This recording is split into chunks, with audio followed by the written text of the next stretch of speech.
Bonjour et bienvenue sur ce premier épisode de Business et moi. Je suis Amélie Richard et je suis absolument ravie de vous retrouver aujourd'hui.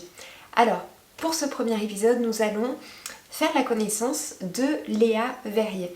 Alors, Léa a quitté une carrière de salariée ingénieur pour devenir distillatrice. Oui, Léa a décidé d'ouvrir une distillerie au cœur du Vercors.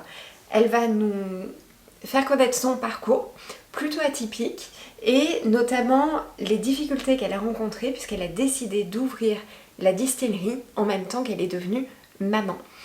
Léa va nous partager également de superbes astuces, notamment sur comment elle a fait pour mettre en place la stratégie de son entreprise. Et vous allez voir, cet épisode, j'ai adoré l'enregistrer et le réécouter. C'est vraiment une pépite et j'espère qu'il va vous plaire autant qu'à moi. Surtout, n'hésitez pas à venir commenter ensuite ce podcast, cet épisode, et venir le partager. C'est le premier épisode, donc vraiment on a besoin de plein de soutien. N'hésitez pas en bouche à oreille sur les réseaux sociaux directement à venir le partager. Je vous laisse en très bonne compagnie et je vous dis à bientôt.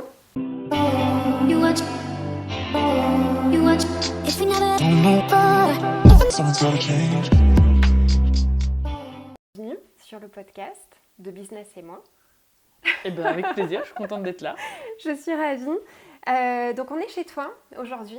Oui. On est à Autran, dans le Vercors, dans les Préalpes, une région qui est magnifique. J'ai découvert tout à l'heure donc ta distillerie, ton endroit de travail. Et là on est chez toi directement, tranquille. Exactement, bienvenue. Bon. Merci. Alors Léa, si tu pouvais te présenter, je te laisse te présenter avec tes mots, comme t'envies.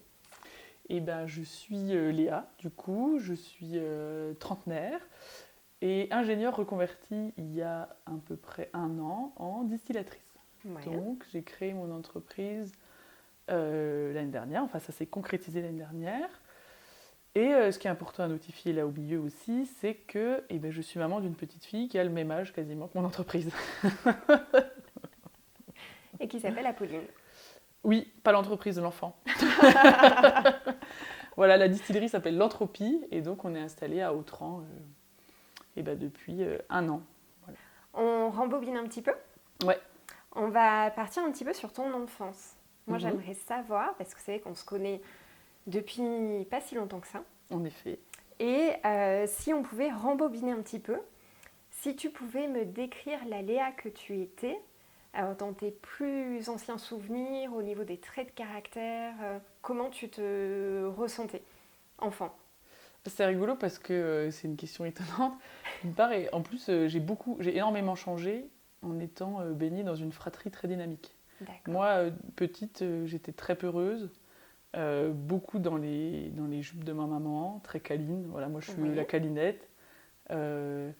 J'aimais pas le changement, j'aimais beaucoup qu'on prenne soin de moi, j'osais rien. Et une enfance avec Émilie et Adrien, pour survivre, il fallait mieux devenir un peu plus un peu plus résistant. Et voilà, avec leur stimuli, je suis devenue la personne que je suis aujourd'hui, qui est complètement différente. Ouais. Donc c'est rigolo. Aujourd'hui, effectivement, je suis beaucoup plus aventurière, on va dire. Je fais beaucoup de choses, je vais de l'avant. J'ai créé mon entreprise, j'ai un tempérament fort. Oui. Très différent finalement de l'enfant que j'étais. Oui, tout à fait. J'ai du mal à Je vois bien que c'était pas la. J'ai du mal à t'imaginer effectivement comme quelqu'un de peureux. Finalement, tu as rempli le réservoir dont tu avais besoin à l'époque. Je pense que j'ai gagné en confiance sur plein de choses. En fait, avec quelqu'un l'entourage qui pousse à faire, on se rend compte qu'on est capable de faire. Et en capitalisant sur cette confiance qu'on vient d'acquérir, on est capable de faire de plus en plus. Et voilà, je crois que je dois beaucoup à mes frères et sœurs et à mes parents pour ça, de m'avoir emmené de cette petite fille qui avait peur de faire du ski à ce que je suis aujourd'hui. Voilà. Donc je pense que aussi ça marque pas mal la personne que je suis aujourd'hui, c'est qu'on avance quand même beaucoup plus quand on est soutenu. Ouais. Et c'est rigolo que ça ait marqué mon enfance, puis après et ben aussi un peu mon changement de vie professionnelle, quoi. Ouais. Et tu as grandi dans la région, du coup? Non, j'ai grandi à Belfort. Mhm. En plus, on était vraiment en clan, hein, toute la famille était vraiment dans le coin de Belfort, donc c'est vrai qu'on a cette habitude d'être... c'est très important pour moi, la famille. C'est une valeur forte chez toi. Exact. Ok. Quand tu étais petite, justement, est-ce que tu avais des idées de ce que tu voudrais faire quand tu serais grande? Bah ouais, quand j'étais petite, je voulais être juge. Tu voulais être juge. Pourquoi?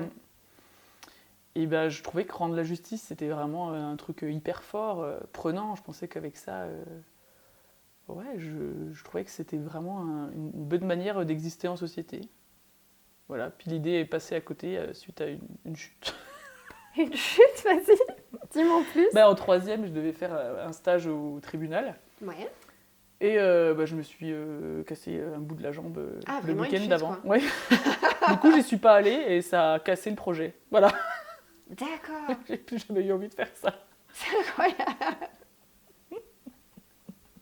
T'es passé du tout au tout. Et après, j'avais pas du tout d'idée. J'avais beaucoup de mal à me projeter. Ouais. De manière générale, je me projette pas non plus à très long terme. Mhm. Et donc, après ça, j'ai pas trop de souvenirs de ce que j'avais envie de faire. Je me suis assez laissée porter. Donc comment t'as fait? Tu t'es orientée au lycée Bah, sur du général? depuis toujours, je suis de tête de classe, donc j'ai toujours été bah, très bonne élève et assez finalement peut-être assez obéissante finalement, puisque on disait ah bah oui bah les bons élèves ils vont par là, allez j'allais par là. Je me suis un peu laissée porter et même sur le choix de l'école d'ingénieur que j'ai fait à la base, Ouais. je suis allée aux portes ouvertes parce que mon frère dit ah là, allez cette école elle est intéressante, j'y vais. Bon, c'est mon frère jumeau, on a le même âge, on cherchait notre voie en même temps, donc je suis allée aussi. Et bah, j'ai trouvé que c'était chouette, donc j'ai postulé. Comme ça on dirait que... T'as atterri Heureusement là-bas, qu'il est là ce vraiment, garçon finalement. T'as atterri là-bas un peu par hasard finalement. Non, après je savais que j'avais envie d'être ingénieur, ça me plaisait, voilà, Ouais. ça me plaisait bien au lycée, quand même je me voyais bien faire ce métier-là, mais de manière très vaste, hein, c'est ingénieur, ça veut tout dire et rien dire. C'est ce que j'allais te dire, finalement ingénieur, t'as plein de spécialités différentes. Ouais. Toi, c'était quoi ta spécialité que t'avais Non, moi ce choisie? qui m'intéressait c'était plutôt la partie concevoir des objets. Donc ça D'accord. m'a toujours, Ok. ça m'a quand même toujours assez plu. J'aime beaucoup dessiner, donc chercher, concevoir des mécanismes, ça m'aurait bien plu. À cette époque-là, je rêvais que j'aurais pu être ingénieur à l'époque, à la grande époque où on inventait les roues à aubes, etc. Les beaux mécanismes. Voilà, ça me faisait un peu rêver. Tout ce qui est mécanique non motorisée, quoi. C'était vraiment chouette. D'accord, ok. Donc je suis partie dans cette idée-là à l'INSA, mais j'avais quand même postulé dans d'autres prépas hein, pour faire d'autres écoles, peut-être plus prestigieuses. Et là, je me suis rendu compte que la prépa conventionnelle, de tout ce que j'en avais entendu parler, des informations que j'avais capitalisées à ce sujet, je savais que j'avais pas le tempérament pour ça. Je déteste justement l'injustice, D'accord. les traitements abusifs. Voilà, je me doutais que le type de ce qu'on me rapportait des prépas, ça pouvait pas être possible avec mon tempérament. Donc la prépa intégrée, c'était la bonne manière pour aller où je voulais aller sans subir ce que je savais qui ne me conviendrait pas. Ouais. Donc si, j'ai quand même pris des décisions. Ok. Alors une autre question par rapport à ton enfance, mais même après. Est-ce qu'il y a des personnes, alors des héros même de films, donc des personnalités publiques, ou dans ton entourage que tu as toujours admiré et qui t'ont beaucoup inspiré? J'ai beaucoup lu, moi. Je suis une grande lectrice Ouais. de romans un peu d'aventure, dont les héroïnes étaient des femmes. Enfin, voilà, je piochais dans la bibliothèque de mon grand-père, sur les conseils d'ailleurs de ma sœur, et ils sont partout les deux, Adrien et Émilie. Et j'ai beaucoup lu, du coup, des histoires d'aventures de femmes. Et donc, ça m'a aidé à prendre confiance en mon statut de femme. En fait, c'est pas parce que je suis une femme que... Voilà. Très tôt, en fait, j'ai considéré que... qu'on pouvait être une femme comme on voulait, qu'il n'y ait pas une bonne manière de l'être. Et tous ces ouvrages-là, je sais pas, j'ai lu La fille du vent, mais je ne sais plus qui a écrit ça d'ailleurs. Ce livre, je l'ai lu 10 fois, parce que c'était pour moi une source inépuisable. Voilà, elle combattait contre le patriarcat, contre les idées reçues de son époque, elle les prenait tout à contre-pied, et ça, c'est des choses qui m'ont donné un peu la niaque. Bon, c'est hyper intéressant. C'est Ouais, hyper ça, intéressant, je connais pas du tout. Mais il y en a, enfin, je cite celui-là, mais c'est des livres. Aujourd'hui, je pense que c'est des livres qui m'ennuieraient, mais c'est des livres qui sont. Ouais, pas forcément. Ouais, faudrait que je le relise en fait. C'est des livres que j'ai dévorés à l'époque. C'était vraiment. Ouais, ça me plaisait beaucoup. Et c'est plus là-dedans, plus dans ces ouvrages-là que moi, je me retrouvais bien. Ouais. Qui m'ont donné envie ouais, bah, pas de mener ma barque comme j'avais envie moi et pas comme on me demandait forcément de le faire. Ouais. Cette envie d'indépendance déjà. Ouais. Ça part de loin. Hein. Ah bah oui, ça part toujours de très loin. Et ça, c'était les premiers romans que j'ai lus à l'adolescence, c'était des romans comme ça. Puis, je pouvais lire pendant des heures et des heures. La curiosité, l'envie de découvrir. Ouais, puis ouais, j'ai l'impression que ça ouvrait les portes des possibles, de se dire que donc c'était des livres d'époque, hein, souvent, voilà, qui se passaient un peu dans des siècles précédents, mais d'autres un peu plus ancrés dans le quotidien et qui, ouais, je trouve qu'on peut se construire beaucoup là-dedans aussi. Hyper intéressant. Derrière, donc, tu as fini tes études d'ingénieur. Tu as commencé, donc tu as cherché un travail. Tu as commencé ta carrière à quel endroit finalement? J'ai commencé à Strasbourg, dans un bureau d'études. Voilà, c'était chouette. Enfin, j'ai appris beaucoup de choses. La vie à Strasbourg était fantastique. On avait tout le vivier des copains de l'école d'ingé qui habitaient par là, donc c'était fantastique. En fait, de cette période-là, je me rappelle pas beaucoup mon boulot. Je me rappelle beaucoup de la vie incroyable que c'était. La vie à Strasbourg, elle était géniale. C'était assez insouciant. Ouais. Et après, on a décidé, à l'époque avec mon conjoint, de venir habiter dans les Alpes, parce qu'on en avait marre de faire des allers-retours pour aller skier. Et c'est comme ça qu'on a atterri à Grenoble. Voilà. Et pourquoi Grenoble? Juste pour le Le premier de nous deux qui a trouvé du boulot, c'était à Grenoble. On avait dit on cherchait dans un arc entre Annecy, Chambéry, Grenoble, pour venir habiter au pied des Alpes. Ouais. Et voilà, ça nous a amené à Grenoble. Donc j'ai trouvé du boulot aussi sur place. Et c'est comme ça que j'ai passé 8 ans en chef de projet en développement mécanique dans une boîte qui fait du déploiement optique. Du déploiement optique. C'est une boîte de télécom en gros. D'accord. Et ton boulot finalement, ça consistait en quoi? Et concevoir des dispositifs donc pour permettre de déployer le cuivre et la fibre optique. Donc tout ce qui va permettre depuis le transformateur à aller jusque chez le client. Ça va être des dispositifs d'ancrage de câbles en haut de poteau et des boîtiers plastiques de branchement optique. Ok. Voilà. Donc on est sur quelque chose de hyper technique. Hyper sexy. Ouais.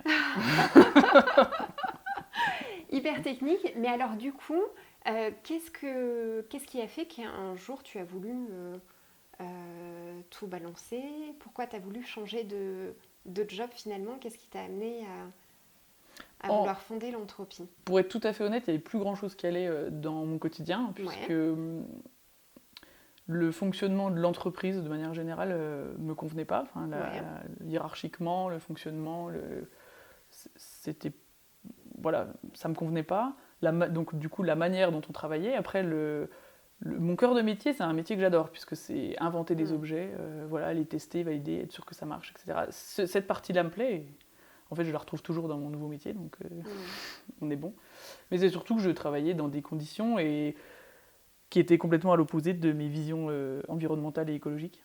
D'accord. Donc, là, je ne vais pas m'étendre, mais c'était pas possible de continuer à avoir des pensées, une manière de vivre au quotidien qui soit à l'opposé des 40 heures que je passe au travail toute la semaine, quoi. Ouais. Donc, les deux ont fait qu'au bout d'un moment, j'ai eu envie de renouer avec un métier proche de la nature. Donc en accord avec les saisons, avec des matières premières qui soient belles, qui soient nobles, pour les transformer en des matières encore plus chouettes. Et en fait, en tirant toutes ces petites lignes ensemble, là, je me suis rendu compte que c'était pas possible ni avec mon métier, puisque j'ai postulé dans plein d'autres boîtes.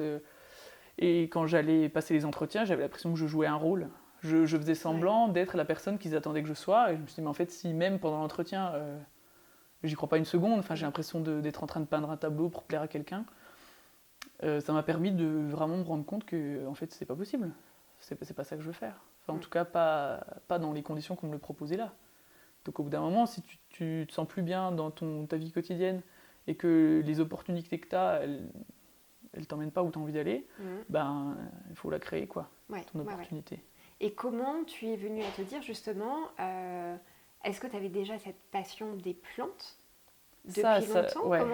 Comment ça a germé en toi en fait cette idée? Parce que c'est quand même, tu passes quand même du coq à l'âne quoi. Il faut quand même Ah oui, avoir oui, carrément. certaines connaissances des plantes. La connaissance des plantes et l'amour de l'extérieur, du ramasser, cuisiner avec, cueillir, chercher, ça je l'ai toujours eu. J'adore. J'aime être en montagne, j'aime bien quand je suis en montagne, ramener quelque chose pour D'accord. cuisiner avec. Et donc j'ai fait plein de liqueurs, plein de choses dans mon petit coin à ma petite échelle. Et puis après aussi, en parallèle de ça, dans ma consommation de spiritueux, donc c'est quand même un moment qui a ses codes, qui est un moment agréable où on a envie de boire quelque chose de bon. Et je trouvais ça dommage de pas trouver dans la gamme offerte quelque chose qui réponde à mes valeurs et à mes attentes en termes d'aromatique. D'accord. Tu avais déjà rencontré justement des artisans, Et ben au des moment de la petites décision, distilleries? Ouais. pas vraiment. Quand j'ai décidé de me lancer, quand l'idée a germé, parce que bon, il se passe du temps entre le moment où l'idée germe Ouais. et où on va vraiment atteler les chevaux et lancer la machine. Ça a pris combien de temps à peu près, tu te rappelles? Franchement, je pense que ça a bien maturé pendant 2 ans. Ouais. Parce que des autres idées, j'en ai eu beaucoup. Où on chope une idée, on se dit ah c'est chouette, ça me plairait bien. Et puis on creuse, on capitalise des informations sur le sujet, et puis on se rend compte que c'est pas possible, donc on met l'idée de côté. Et ça nécessite quand même de pas mal s'accrocher parce que c'est décevant. En fait, on y croit et en fait, c'est pas possible. On se rend compte qu'il y a trop de concurrence ou que ça va pas me convenir au quotidien. Ou que je sais pas. Enfin, il y a plein de raisons à chaque fois pour pas le faire. Hein. Souvent, il y en a même plus que de le faire. Hein. C'est ça. Et puis après, il y a eu des éléments déclencheurs qui m'ont amené sur l'idée de la distillerie. Et là, en capitalisant de la formation, en faisant des petites formations, en analysant le marché, etc. Là, tac, tac, tac. C'est devenu un peu plus clair que c'était possible et que c'était carrément chouette. Ouais. Et du coup, tu as fait des formations? Il n'existe pas une formation diplômante officielle pour devenir distillateur. Donc c'est des formations au Centre international des spiritueux qui est à Cognac. D'accord. Qui sont très chères et pas diplômantes.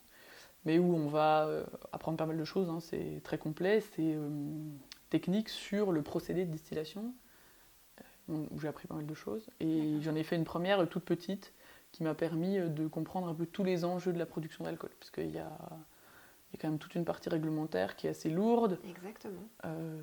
Donc il fallait savoir à quoi s'attendre de ce côté-là. Donc ça, c'était bien d'avoir un peu d'avoir le côté vraiment normatif très puissant, quoi. Un peu. Ouais. Et après, sinon, c'est plus aller à la rencontre des distillateurs actuels, passer du temps avec eux, discuter. C'est un métier de passion et d'échange. Donc là-dessus. Ouais. Pour faire la formation, comment t'as fait? T'avais fait une rupture conventionnelle avec ton ancien employeur? Comment t'es partie pour sécuriser un peu le lancement en fait? Non, la première fois que je suis allée, j'avais rien négocié. Enfin, je suis allée sur mes congés. C'était une toute petite formation. D'accord. Pour voir si c'était faisable. C'était toujours dans la plaisait. période de me dire est-ce que c'est vraiment envisageable ou pas. D'accord. Et après, j'ai négocié ma rupture conventionnelle. Juste après, je suis tombée enceinte. Donc, voilà, super. Non, en vrai, c'était super. Enfin, ça tombait très très bien. Parce que mon employeur m'a proposé de décaler la rupture conventionnelle après mon congé mat. Donc, ça m'a permis non seulement de bénéficier de mon allocation retour à l'emploi du Pôle emploi plus tard, et en plus ça m'a laissé le temps de recapitaliser de l'information et de mieux construire le projet avant de le lancer. Donc ça, hyper intéressant. Et du coup j'ai pu aussi vraiment me consacrer à Pauline quand elle est née. Du coup j'ai pris 5 mois où je me suis occupée d'elle. C'est déjà bien. Ah bah oui, mais c'était en fait ça aurait pas été mais ça aurait pas pu être possible si j'avais été directement en création d'entreprise. Donc c'est pour ça que c'est bien tombé. C'était génial. Et ça m'a fait la transition. Après petit à petit elle a été gardée la journée, donc j'ai pu commencer à lancer le projet pour de vrai. Et donc ça correspondait à la période où on cherchait un local. Donc c'était plutôt bien d'avoir un peu de temps libre et puis beaucoup de temps avec elle. J'aurais eu du mal en fait à pas vivre ce moment. Donc ça c'est on a eu de la chance. C'était génial. C'était génial. Quoi, des fois, il y a des coups du sort qui tombent bien. Alors, comment ça s'est passé concrètement? Puisque, effectivement, sur le projet de l'entropie, tu n'es pas tout à fait seule. Comment tu as fait ce choix, finalement, de t'entourer un petit peu pour partir ça, c'est une sur bonne le question. projet? Parce que je suis partie toute seule. Oui. J'ai pris la décision toute seule et je crois que j'avais besoin de le faire, de décider de me lancer. Et au fur et à mesure où je me lançais, j'ai de plus en plus consulté David. Je lui ai demandé son avis. Alors, David, David, c'est donc un ami que j'ai rencontré en école d'ingénieur, avec qui on est restés très bons amis. Enfin, en fait, c'est David, quoi. Et David, en plus, a eu le bon goût de séduire ma sœur. Donc, c'est un bon moyen de rester en contact. Et donc, je le sollicitais à propos de mon projet, des choix techniques. Dès qu'on se voyait, on passait des après-midi à discuter de ça. Ma rupture conventionnelle était déjà validée. Moi, j'étais déjà lancée dans le sujet. Et puis, en septembre, Apolline avait 1 mois. Un jour, je me dis, mais en fait, David, j'ai besoin de lui, quoi, dans le projet. Donc, je lui ai fait une demande. Il a rigolé, il ne me croyait pas. Il ne m'a pas du tout pris au sérieux. Est-ce qu'il bossait peut-être aussi de son côté? Ouais, il était en poste. Après, ça faisait un moment que pour lui aussi, ça n'avait plus beaucoup de sens, son métier, par rapport à ses idéaux, qu'il avait envie de changement. Donc, il y avait quelque chose qui se passait de son côté aussi. Il était dans une période aussi clé, je pense, de sa vie professionnelle. Puis, tu as eu le Covid aussi. Et après, ils n'ont pas trop subi le Covid parce qu'il a beaucoup fait de télétravail. Enfin, ça s'est pas mal passé pour lui, mais c'était surtout que... Ouais, je crois qu'il en avait marre. Enfin, voilà, on était un peu dans le même niveau de lassitude de notre vie professionnelle. Et du coup, je lui ai réitéré ma demande parce qu'il ne me répondait pas. Il me dit, mais le mec, il n'a pas compris que... Vraiment, il y avait un coup à faire, là, mince. Et donc, je lui ai redemandé. Et là, le lendemain, il m'a dit, ben oui, j'en suis. Enfin, il n'a même quasiment pas demandé son avis à Émilie. Il savait que les deux, ils étaient hyper partants pour le projet, puisque ça voulait dire tout lâcher. Lâcher les deux leur boulot, vendre la maison, changer de département, venir habiter dans le Vercors, parce que le lieu de la distillerie, pour moi, c'était déjà sûr que c'était ici. Même si au moment où j'ai fait ma demande à David, on a reconsidéré ça aussi, puisque c'est différent, le tableau avait changé. Il y avait aussi Émilie et David qu'il fallait convaincre d'avoir envie de venir s'implanter ici. Mais bon, ça n'a pas été bien difficile. Non. La zone, c'est tellement chouette comme endroit. Mais bon, ils ont eu le courage d'adhérer à ma folie. Et puis de la rendre possible aussi, parce que maintenant, quand je me regarde derrière, je ne comprends même pas comment j'ai pu oser décider de me lancer toute seule. Donc c'est cool d'avoir réussi à le faire à ce moment-là. Et aujourd'hui, je me félicite qu'ils soient là les deux partie prenante du projet aussi. Oui. Quand tu t'es lancée, du coup, tu étais dans quel état d'esprit? Est-ce que tu as toujours eu cet état d'esprit un peu fonceuse? Est-ce que tu as eu des doutes? Est-ce que tu as eu des moments où tu t'es dit non, finalement, en fait, ça va jamais marcher? Honnêtement, j'y serais pas allée toute seule. Jamais. En fait, j'ai la chance d'avoir un conjoint qui est lui-même entrepreneur, que j'ai vu créer son entreprise, donc j'étais à ses côtés quand il l'a créé, quand lui il a osé, il est parti, etc. Et en fait, de le voir faire, déjà ça m'a donné confiance, je me suis dit c'est possible. Et puis lui, il a eu un soutien indéfectible de A à Z. Enfin, lui, il a toujours cru en moi, plus que je pense j'y croirais jamais. C'est merveilleux ça. Et de toute façon, je lui ai déjà dit, t'aurais pas été là derrière, je pense pas que je me serais dit c'est ok. Parce que tu avais d'autres entrepreneurs dans ton entourage non. D'autres modèles un petit peu Non, c'est vrai que lui, il s'est lancé. On était ensemble depuis un bon moment et du coup, j'ai vu aussi les mécanismes qu'il a eu pour décider à se lancer. Et de voir tout ça aussi, ça m'a aidé. En fait, quand on veut se lancer, on voit une espèce d'immense montagne dont le sommet est à 100 000 km. Et du coup, de temps en temps, on sort du bivouac et on se dit ouais, en fait, non. Et lui, il m'a aidé à voir ça par étapes. J'aime bien les comparaisons montagnardes, mais en plein de petits camps de base à atteindre. Et en fait, quand on prend le projet et qu'on se met à le découper en petits blocs avec des petites zones et des petites marches à atteindre, et ben tout d'un coup, ça devient, bah oui, c'est faisable, allez, allons-y. Et C'est bon. hyper intéressant ça. Je sais pas si c'est plus typé masculin finalement ou pas. Nous on a toujours, enfin moi en tout cas je suis comme toi, j'ai toujours cette tendance à viser haut, etc. Et effectivement finalement si on prend étape par étape, ben, on se rend compte, ok, donc ça c'est bon, tu as trouvé le local, Ouais. tu peux passer au... Ah ouais, suivant.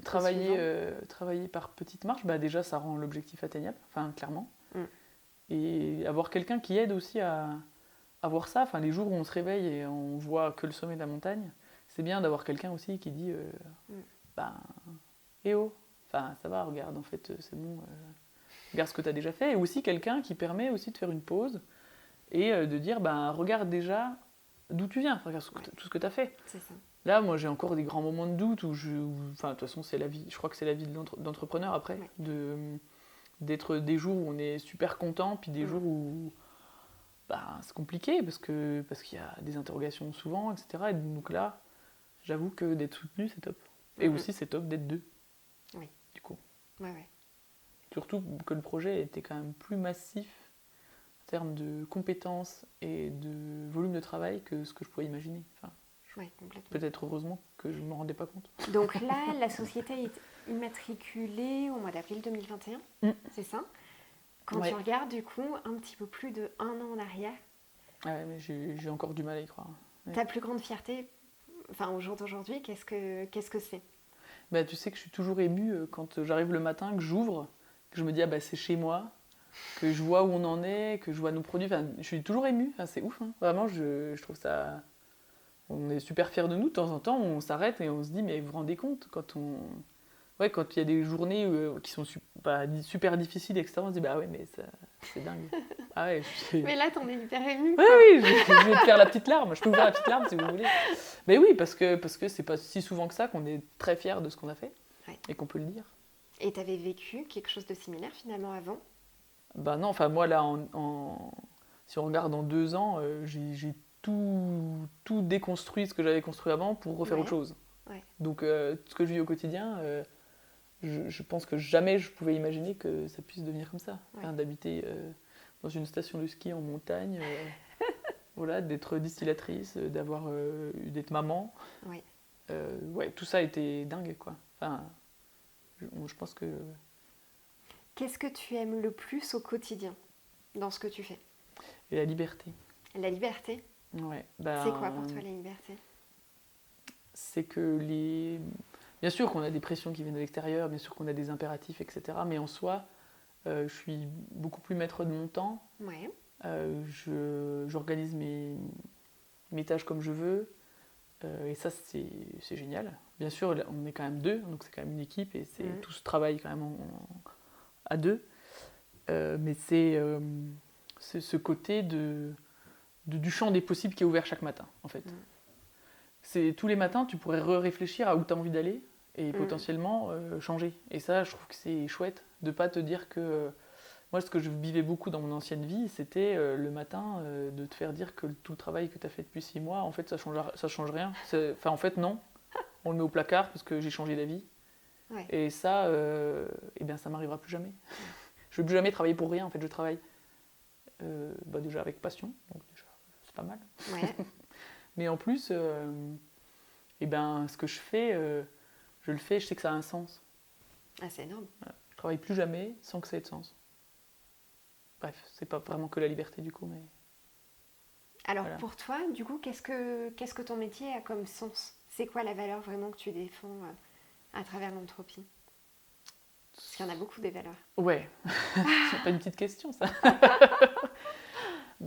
Quand on a créé l'entropie, on voulait créer une entreprise qui soit humainement et environnementalement parlant respectueuse. Donc respecter l'humain dans sa manière d'être, de travailler et dans son rapport aussi à l'environnement. Donc je suis contente au quotidien de participer à une dynamique économique liée à l'agriculture de montagne. Donc ça c'est génial parce que nos matières premières elles sont produites par des gens de passion qui respectent la terre, qui nous apprennent des choses Tout le temps, en fait. On sait qu'on sait rien, et ça, c'est cool. Enfin, de manière générale, de toute façon, depuis que l'entropie existe, on sait qu'on sait rien, qu'on a que des millions de choses à apprendre. Donc, ça aussi, d'ailleurs, ça fait partie des plaisirs de la journée. C'est que je sais qu'il n'y aura pas une journée qui sera inerte en termes d'apprentissage. Ouais. Et ça, c'était pas le cas non plus par le passé, quoi. Ah, ça, c'est extraordinaire. Ah oui, la question, c'était les valeurs. Des fois, je dérive quand même. Non, mais t'as répondu complètement. Et durant cette dernière année, qu'est-ce qui a été le plus compliqué pour toi à surmonter? Est-ce que tu as eu une phase vraiment compliquée? Bah oui, clairement. Donc j'ai une petite fille. Et gérer l'arrivée de la parentalité en parallèle de l'arrivée de l'entropie, ça grignote l'être vivant qu'on est. Ouais. Et du coup, on devient une maman et un chef d'entreprise. Ouais. Et puis, on n'est plus trop rien au milieu. Et c'est vrai qu'on peut se laisser, enfin, je me suis laissée clairement manger par ces deux rôles, à être du coup éreintée. Parce qu'entre les réveils nocturnes, les allers-retours pour les moyens de garde, trouver les moyens de garde, en fait, tout ce qui a trait à la pression qui tombe sur les parents, plus toutes les... le stress nouveau, finalement, qui arrive quand même avec la création d'entreprise, puisqu'il y a des bons côtés, mais il y a des côtés... Il y a énormément d'apprentissage. Voilà, tu as deux métiers différents à apprendre, le rôle de maman et... Ouais. Et là, moi, pendant une période, j'étais au lit à 20h30 tous les soirs, j'avais rien fait pour moi, je faisais que dormir. Et du coup, ça amène une frustration dans son... Voilà, moi je suis quelqu'un qui, normalement, court, fait du vélo, va en montagne, je danse, enfin je fais plein de choses, quoi, je lis. Et là, je faisais plus rien pour moi, plus rien du tout que l'entropie et Apolline. Et c'était compliqué. Ouais, j'ai eu une période où... c'est simple, j'ai eu une intervention de mes collègues qui m'ont dit faut faire quelque chose là, temps mort, tu vas claquer. Et puis petit à petit, on reprend des cartes. Alors quand même, ils ont réussi à voir quand même que ça allait pas. Ils me connaissent bien quand même les deux, faut dire que... Et du coup, ils voyaient que j'étais au bout du rouleau. D'ailleurs, je suis à nouveau émue d'y penser. Que je me retrouvais plus. Et donc, en plus, Émilie et David m'aident beaucoup aussi avec Apolline. Ils s'en occupent, ils la gardent, etc. Donc, ils permettent de prendre aussi des petites bouffées aussi sans tout ça. C'est génial parce que du coup, t'as pas tes parents non. dans le coin. Mais du coup, j'ai une super... Apolline a une super tata. Ah, c'est énorme, et, ça n'a pas de prix. Ouais. Non, puis après, c'est vrai que Franck travaille en Valais, donc il y a aussi pour lui du trajet à faire. Donc, déménager de Grenoble, habiter à la campagne, avec Apolline gardée plus loin, la distillerie, Franck son entreprise en bas. Oui. Bon, il y avait un équilibre... à trouver. Ouais, et les mois de rodage ont été compliqués. Mais pour tout le monde, pour Franck aussi, c'était très compliqué de trouver ses marques. Et donc, en faisant une grosse pause, on a pris des petites vacances. Ouais. Moi, j'ai fait que dormir, du coup. Et moi, j'ai repris une activité un peu sportive de mon côté. Et petit à petit, le sac de nœuds s'est défait. Ouais. Et puis on a trouvé un équilibre qui est instable, ça se travaille de toute façon. Et alors comment tu as fait pour trouver, vous êtes partis en vacances du coup dans le coin, en fait, Franck aussi il m'a dit mais ça va plus non plus. Du coup c'est l'entourage, moi. D'accord. Oui. L'entourage fait beaucoup de choses pour moi. Et donc non, on est parti à l'autre bout de la France avec rien, pas de PC, pas de on a fermé complètement l'entropie pendant une semaine. Donc et semaine. Ça m'a fait du bien. Ouais, il aurait fallu, je pense, un petit peu plus, mais une semaine déjà, bien. Ça me fait du bien. Et tu es revenu dans un état d'esprit et ça allait super bien. Et ça nous a permis de prendre du recul aussi sur tous les petits dysfonctionnements du quotidien, dans notre gestion de la parentalité à deux, dans notre gestion de nos deux vies professionnelles quand même mouvementées. Quoi. Très prenante, hein. Ouais. Voilà, donc, c'était bien. Faut apprendre à dire stop, mais...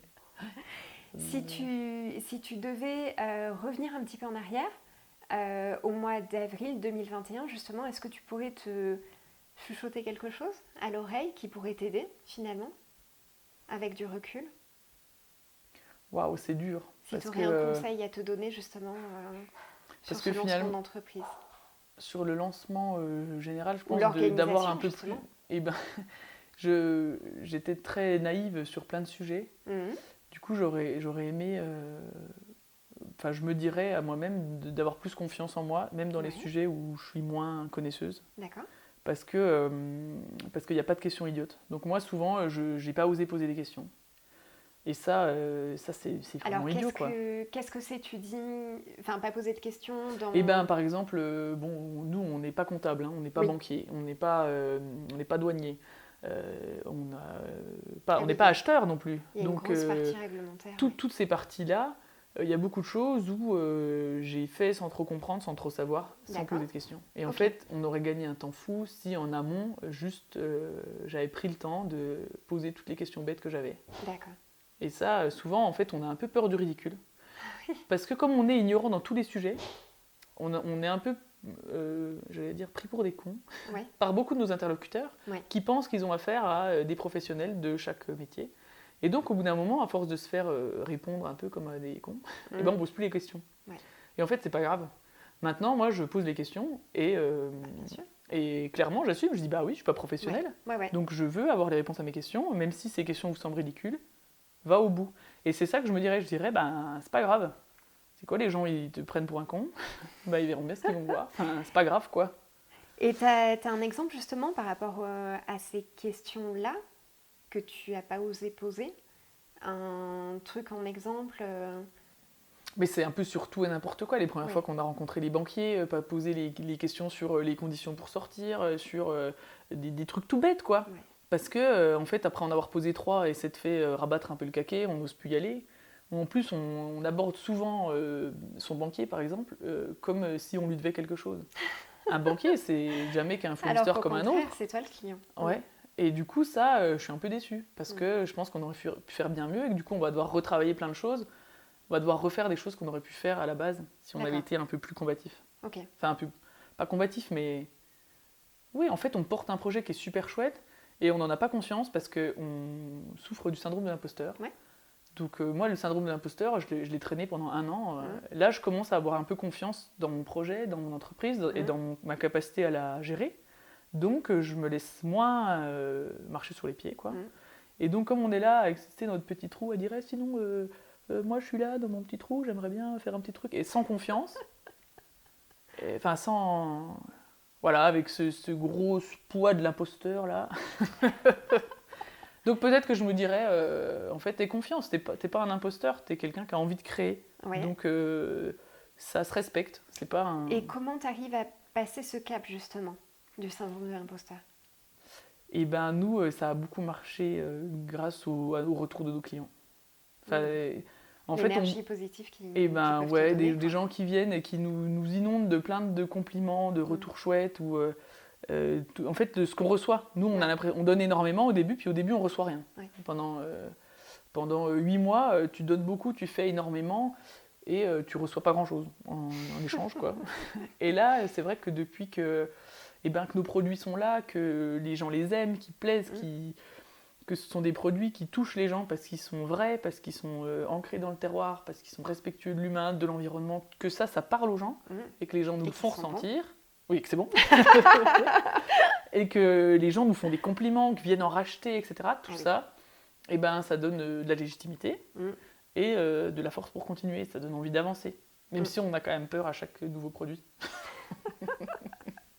Et au niveau du lancement, c'est vrai que c'est très très compliqué au départ parce que tu fais les fondations de ta boîte. Tu as aussi cette peur finalement de mal construire tes fondations pour la suite. Comment tu as réussi justement à construire des fondations qui soient solides? Par exemple avec David sur le choix de la forme juridique. Tu as suivi juste ce qu'on t'avait conseillé? Est-ce que tu as pu faire un pacte peut-être d'associés pour vous protéger tous? Comment ça s'est passé? Alors, comme j'ai dit tout à l'heure, j'ai eu la chance d'avoir un conjoint qui a créé son entreprise avant. Et du coup, il a beaucoup dégrossi. Donc moi, j'ai bénéficié beaucoup de son vécu. Donc son lui, il a essuyé beaucoup de choses pour nous, quoi. Voilà, il nous a conseillé sur le type de la société, sur trouver un comptable de qualité, une aide pour la construction juridique justement de la société, donc la bonne personne. Toutes les bonnes astuces, quoi. Voilà, et ça nous a gagné un temps incroyable. En fait, être conseillé sur ces sujets-là, c'est génial, parce qu'en fait, ça permet de se concentrer sur d'autres choses qui vont créer la valeur ajoutée de l'entreprise, en sachant que toutes les barrières qui aident à bien diriger l'entreprise, elles sont déjà sérieuses. Donc nous, heureusement qu'on a été aidés là-dessus. En fait, c'était une aide qu'on avait. Ah bah oui. Voilà, par quelqu'un qui avait déjà fait tout ça. Et c'est aussi, je pense, pour ça qu'on a pu aller un peu plus vite. Complètement. Et comment vous répartissez finalement vos rôles à tous les deux avec David au quotidien? Vous avez vraiment des tâches spécifiques chacun ou comment ça se passe? Il faut savoir qu'on a démarré dans des travaux. Donc c'était pas le fonctionnement effectif de l'entreprise. Ça a mis du temps à la créer puisqu'on est parti de rien. Donc au début, c'est compliqué de savoir. On ne voulait pas s'auto-attribuer des tâches qui n'allaient pas nous correspondre. Donc on a laissé voir pour rouler un petit peu. Et là, clairement, c'est dégagé des tendances sur qui était meilleur où, comment, quoi, comment. Donc il y a des choses qui ont été ensuite verbalisées. Donc clairement, on a dit, David gère la comptabilité, moi je m'occupe de la partie douanière. David va gérer tout ce qui est ERP, c'est lui qui le modèle. Enfin, on utilise un ERP en ligne, mais il faut le paramétrer, tout le paramètre. C'est lui qui s'occupe de tout ça, du site internet, c'est lui qui fait le site internet, toute la partie informatique, qui gère aussi tous les bugs que j'ai. Et moi je suis plus dans la partie création des recettes, achat des plantes, gestion des nouveaux partenaires sur la partie matières premières. Et flaconnage, étiquetage, etc. J'ai plutôt géré ça, alors que lui s'est occupé de gérer tous les fournisseurs côté matériel. Et puis c'est des nouveaux métiers, parce que vous êtes ingénieur à la base, donc... On n'est pas acheteur, donc oui, on apprend plein de choses là-dessus. Enfin, du coup, ça s'est petit à petit régulé comme ça. Voilà, maintenant il s'avère que sur les nouvelles recettes, je suis un peu plus à l'aise, donc je suis plutôt là-dessus. J'ai aussi un peu trop d'idées, donc David me canalise, il est un peu plus rigoureux. On a deux tempéraments très différents. Parfois, c'est compliqué à s'entendre, parce qu'on a des fonctionnements très opposés. Et ce qui constitue parfois un frein est aussi une super force dans plein d'autres cas. Donc on apprend. Là, on apprend encore à vivre ensemble. C'est comme un couple, hein. Enfin, c'est un couple de travail, c'est un couple quand même. Exactement. Donc on apprend à mieux communiquer, on s'améliore sur plein de sujets. Et on trouve nos marques. Donc sur la production, par exemple, on prend notre pied les deux, donc on produit chacun notre tour. Voilà, on fait pas des plannings hyper réguliers non plus, mais voilà. Mais vous avez déjà une bonne organisation en place. On essaye de faire rôder le mieux, puis de temps en temps, quand il y a un souci, on fait une pause, et puis on met à plat, et on essaye de, du coup, mieux mettre des règles pour que chacun se sente bien dans l'entropie, quoi. Au départ, comment vous avez réussi à trouver, et David et toi, les valeurs en fait, de l'entreprise? Comment vous avez fait pour vraiment les mettre, pas noir sur blanc forcément, mais vraiment s'approprier on aimerait bien le faire d'ailleurs. Ouais. Là, pour l'instant, on n'a pas de pacte d'associés et clairement, il faut qu'on en rédige un. Donc là, c'est hyper important. Il faut qu'on se fasse aider pour la rédaction. C'est comme tu disais. Après, on a mis beaucoup de choses dans nos statuts. Oui. Comme c'est une SAS, c'est assez libre, donc on a pu ajouter pas mal de choses. Mais il manque pas mal de choses. Voilà, certaines conditions de sortie, c'est pas très clair. Et du coup, ça, effectivement, ça peut être source de vraiment des tensions. Comme en plus, on est bien imbriqué d'un point de vue familial, c'est hyper important de bien sécuriser ça. Mais pour l'instant, c'est pas fait. Donc là, c'est un de nos chantiers pour l'automne. Enfin, on s'est mis comme objectif de l'avoir fait pour l'automne. Mais c'est bien déjà. Oui, après, il faut qu'on s'y tienne. Et personne n'a hyper envie d'y mettre le doigt. Donc il faut qu'on prenne rendez-vous pour se faire accompagner avec l'expert juridique qui nous a aidé à déjà rédiger les statuts. Donc on va aller avec lui. Mais sur les valeurs de manière générale de l'entreprise, avec David, on a les mêmes de valeurs. C'est-à-dire la tolérance, le respect, le partage, le respect du vivant. Ouais, ça se sent. Bon, voilà, c'était de toute façon la base du projet. Après, on n'a pas tout marqué sur... forcément, on va être obligé de faire des entorses. C'est une entreprise, l'idée c'est quand même que l'entreprise vive. Donc parfois, il faut savoir faire des entorses et peut-être qu'on aura besoin de se dire à quel moment on peut tolérer de se dire aujourd'hui, quels sont, est-ce qu'on a un marché à Hong Kong, est-ce qu'on y va? Un gros débat, je ne répondrai pas aujourd'hui. Parce qu'on n'en sait rien en fait, on ne sait pas quelles sont les implications pour l'entreprise, tout ça, donc c'est bien de le marquer, parce que aussi de savoir à partir de quel moment, si on s'éloigne trop de notre ligne de route, comment on se force à y rester, parce qu'on n'a pas créé pour changer ça. et on ne sait pas ce qui va se passer. Donc, Est-ce que tu sens que l'entrepreneuriat a changé vraiment fondamentalement quelque chose en toi? je pense que oui. Enfin, oui, tu peux pas être changé, je pense. Tu ferais pas marche arrière? Non, je trouve que c'est génial dans plein de sujets. Enfin, ça m'a aidé aussi à être mieux dans ma manière d'être. Enfin, je trouve que ça m'a changé complètement. Ouais. Après, il faudrait demander à ceux qui me connaissent si c'est mieux ou pas. Hein, je sais pas. Je peux pas me prononcer sur le sujet. Ouais. Mais c'est vrai que ça change tout dans le quotidien. Enfin, C'est encore plus challengeant qu'avant. ouais, il y a des parce que t'es fois. obligé de te remettre en cause finalement sans arrêt. Ouais, il y a des fois Dans ta où c'est beaucoup de doutes quand même. Donc ces jours-là, on se dit, c'est vrai qu'il y a un moment où c'était peut-être agréable de tous les matins se lever, d'aller se mettre à table dans un Sans CDI avoir de soucis, assez, voilà, sans avoir de... Voilà, moi j'ai jamais eu de problème pour dormir, ça m'est un peu arrivé depuis qu'il y a l'entropie. Et Parce pas que que tu à as cause de la trop politique. d'idées? Parce que t'as j'ai trop d'idées ou du beaucoup souci? d'idées. Ouais. Beaucoup d'idées, puis des fois, il y a des... C'est plus des peurs, hein, peut-être que des vraies réalités, mais qui peuvent assaillir à n'importe quel moment. En fait, ça peut être dans un moment où on s'y attend pas, hein, où on peut avoir tout d'un coup une peur, quelque chose qui vient et qui se dit mais tiens, est-ce que j'ai vraiment bien vérifié tel sujet, voilà. Est-ce qu'on a bien sécurisé nos approvisionnements, est-ce que je suis sûre de pouvoir livrer, enfin, c'est des trucs qui sont qui me dépassaient complètement autrefois et aujourd'hui qui peuvent venir prendre le pas sur ma vie perso. Ouais. Et ça, avant, pour moi, ma vie perso était très décloisonnée de ma vie professionnelle. Et aujourd'hui, j'y arrive pas. Enfin, j'y arrive pas encore. Voilà, j'ai quand même bon espoir de réussir à vraiment recloisonner, mais c'est un métier passion, on y pense un peu tout le temps. Tout le temps, c'est pas possible. Voilà, il y a un peu d'inspiration qui peut venir aussi en étant en montagne. Donc on se dit, ah tiens, en fait, on pourrait faire un spirituel qui soit un peu plus résineux, comme ça. Ah, ici, on faisait comme ça. Ici. Donc ça pense tout le temps, ça c'est le côté positif. Hein, c'est pas... Mais il y a aussi des fois où, est-ce que je me suis pas trompée dans ma déclaration des douanes? Est-ce que je suis bien en règle pour ça? Ouais. Enfin, voilà, il y a des fois des... Comment tu arrives justement à t'organiser? Est-ce que tu as des astuces? Peut-être, je sais pas, juste un bloc-notes que tu utilises pour te décharger justement ouais, j'ai un petit carnet dans le sac à dos. Ouais. Et ce petit carnet, j'essaie de tout noter. Et j'essaie d'autant plus de tout noter dedans que sinon je perds tout. Du coup, c'est soit sur le téléphone, mais je déteste. J'aime bien le fait d'écrire, en plus me fait le retenir, donc souvent j'ai même pas trop besoin d'aller le consulter. Mais bon, sur l'élaboration des recettes, tout quoi que ce soit, maintenant c'est plus sur ordi, c'est dans mon petit carnet. Parce que déjà, je peux retourner, regarder, me dire ah oui, quand on avait dégusté ça, qu'est-ce qu'on avait dit. Et puis quand on se promène, quand on a des idées, voilà, je note. Ouais. Et je trouve que c'est cool. En plus, ça devient un peu un copain. Mais oui. Et puis c'est génial parce que tu peux revenir en arrière pour Et relire tes notes. pendant un moment, quand j'ai dû changer de carnet, j'avais tout le temps l'ancien avec. Le carnet compagnon. Et au niveau de l'inspiration, justement, comment tu fais pour trouver ton inspiration? C'est quoi le genre de milieu où tu arrives le mieux à trouver l'inspiration? C'est en me promenant, c'est dehors, quoi, dans la nature, en forêt ou dans les prairies, en montagne.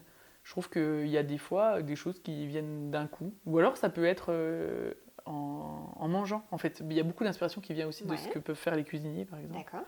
Et la cuisine et la fabrication de spiritueux, ça a beaucoup de points communs dans l'élaboration, dans la gestion des goûts, la complexité aromatique, etc. Et donc des fois, on va choper quelque chose. Des fois, je passe à Grenoble chez une restauratrice cliente, et elle me dit oh là là, regarde ce que j'ai. Elle me montre, elle a des fleurs qui sont super. Elle me dit goûte, je goûte, je me dis ah ouais, c'est fantastique. C'est de la tagette, ah fantastique.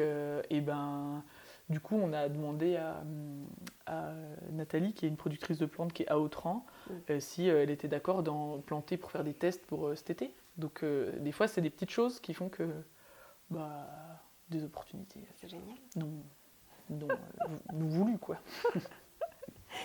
Alors, si on parlait un petit peu des prochains objectifs, si tu te mettais pas de barrière, si vraiment tout ce que tu voulais, tu pouvais le faire, qu'est-ce que c'est que tu voudrais pour l'entropie, pour toi? Nous, le rêve idéal, c'est de pouvoir ancrer la distillerie dans un lieu qui soit vraiment vertacomicorien, donc vraiment du Vercors, et donc d'avoir une belle ancienne ferme où on puisse avoir deux alambics, hein, voire plus dans l'idéal, mais parce que chaque alambic a un peu sa spécificité, donc fait rêver les distillateurs, avec des zones d'élevage pour nos spiritueux. Aujourd'hui, on n'est pas capable de faire des élevages de qualité du fait aussi de notre localisation, on manque de place. Hein. Donc ça serait le rêve, et puis de pouvoir entourer notre distillerie de cultures de plantes médicinales et à parfum, ça serait fantastique. De pouvoir accueillir le public, montrer les plantes dont on dispose, la richesse du terroir local, juste à côté de l'alambic, et de pouvoir faire des tests aussi juste en tendant le bras, là, ça serait... Mais bon, là, c'est un doux rêve, hein. Enfin, on n'est pas là. Non, mais ça me fait penser, il y a Sanoflore dans le Vercors qui fait ça. Tu vois. Qui permet de faire visiter aussi. Puis ça a un côté hyper intéressant aussi pour les gens qui viennent nous voir. Parce que nous, on adore parler de notre passion, mais en plus, si on peut le parler avec de la matière première vivante à côté, qui est là, ça a aussi beaucoup de charme. Ouais. Et est-ce que tu aurais des bonnes astuces à partager pour ceux qui souhaitent se lancer, que ce soit des outils, que ce soit des conseils en conseil principal, il y a quand même le fait d'y croire, d'avoir confiance en soi. C'est-à-dire que si on ne visualise pas non plus quelque chose de réussi, c'est quand même compliqué de réussir. Et de décomposer chaque chose en petites choses. Pour m'y aider, moi j'avais pris un énorme papier que j'avais mis par terre. J'étais allongé dans l'herbe, en pleine nature, avec des feutres de couleur. Et que j'avais noté le cœur de mon projet avec des petites flèches. Et je m'étais dit, il y a la partie administrative, il y a quoi dans l'administratif, comment je peux gérer, et après, qui peut m'aider, à qui je peux poser des questions. Et en fait, c'était la manière de découper, mais c'était hyper visuel. Et du coup, je pouvais renoter dessus des trucs, je l'ai gardé pendant super longtemps, je l'avais tout le temps ouverte dans le bureau, en me disant, Mais je l'ai créé en plus allongé dans l'herbe, vraiment dans un endroit que j'aime. Et c'était un bon moment, c'était pas du travail en fait, c'était se dire, avec un petit côté un peu naïf peut-être. Peut-être que voir son projet avec un peu de naïveté aussi, en se disant, tiens, ça je sais que je sais pas faire, faut le faire quand même. C'est qui va pouvoir m'aider, ou comment... il y a des choses qu'on sait pas faire, faut mieux prévoir le budget pour quelqu'un qui le fasse à sa place. Et puis soit se focaliser sur ce qu'on sait faire. Bon, après, si on sait rien faire du tout, peut-être faut effectivement changer de projet. Mais ça permet de se rendre compte, en fait, est-ce que dans le projet que j'ai décidé de faire, je peux être efficace dans 80% des zones, comment me faire aider, comment devenir efficace où je ne le suis pas. Ça, je trouvais que c'était bien. Après, ce qui manquait pendant un moment, c'était David. Après, j'ai ajouté David, trop bien. Voilà. Mais du coup, c'est plus entreprendre tout seul, c'est entreprendre à deux. Mais c'est bien parce que ça se fait poser les bonnes questions. Savoir est-ce que... Moi, je sais que j'avais besoin dans mon processus de prendre ma décision seule, de décider de me lancer seule. Par contre, après, je me suis aussi rendu compte que, en faisant toutes ces petites étapes, que tout seul, c'est compliqué. Mais pour notre projet à nous, je ne dis pas de manière générale, le projet qu'on avait nous était compliqué à mener tout seul. Et c'est bien, je pense, de confronter son doux rêve avec justement tous les moyens qu'on peut mettre en place pour y arriver. Et est-ce que ça joue pas? Et nous, ça l'a fait pour l'instant. C'est hyper bien. Alors, juste quand même pour rappeler ce que vous commercialisez.